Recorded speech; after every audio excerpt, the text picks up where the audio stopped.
This might look like an African violet, but it's not. Let's talk about Episcia.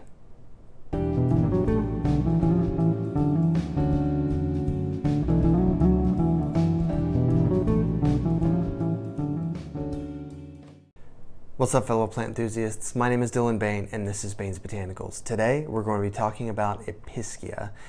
I guess it could be pronounced Episcia, but that doesn't sound as pleasant, so we're going to go with Episcia. This is a really interesting plant in that, actually, let's go ahead and put the taxonomy information for Episcia right there. You'll notice we are in the family Gesneriaceae. So this plant is a cousin to African violets, which are in Streptocarpus. And then they are also cousins to the lipstick plants, Aschenanthus. So all kind of similar, and this actually does look a lot like an African violet, but I promise it's not. It's gotten a little unruly, the way the growth is kind of cascading over the edges. I'll be honest, I've never actually tried to grow African violets myself. My mom always had some sitting on the windowsill of the kitchen, but I guess I just haven't gotten around to it yet. I guess one major difference, though, would be when you touch these leaves, they are very smooth. Well, they're not smooth, they're very bumpy, but they're not fuzzy like an African violet is, which I think is a notable difference. If we can get kind of a close-up here of some of these leaves, I mean, just kind of that margin, that kind of brown margin, if I turn it over, it's red on that side. Very, very pretty plant. Very random find. It was just in a display with a bunch of other little plants, and I saw it and I thought, wow, that's so unique looking. I don't even know what this is. I had to use my phone to look it up, and until recently, it's been putting out little fiery red flowers, probably about that big, prolifically. Like it flowers when you take care of it. I think I've let it dry out a little too much a couple of times, just kind of playing with how much moisture it needs.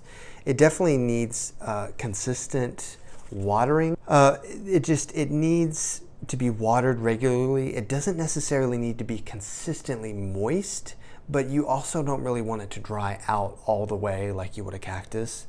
There's kind of a middle ground there that I think that is easy to find. You just got to play with it a little bit.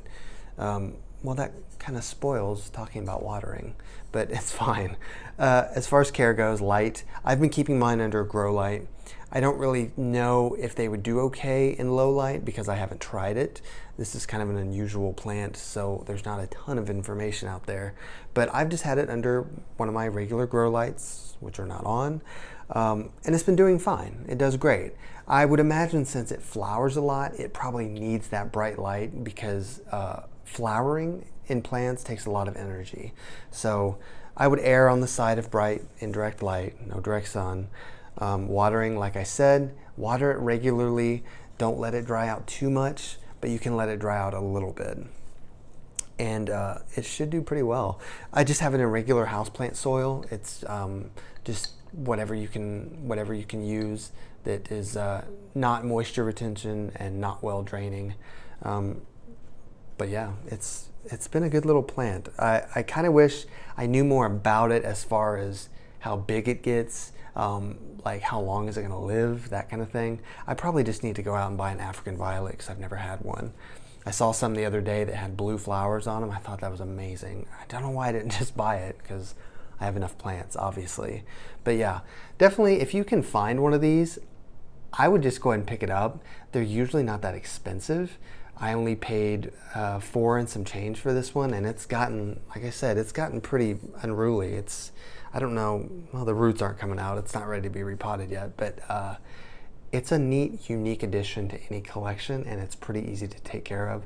So I would venture to say it's easier than African violets. I've heard they can be finicky sometimes. So if you want the look of an African violet with the ease of something easier, go with these guys. So I think that's all I have about Episcia. Let me know if you guys have any questions, or if you guys have ever had an Episcia, let me know. And yeah, thank you so much for the support. Thank you so much for following and liking. And until the next video, I will talk to you guys soon. Thank you.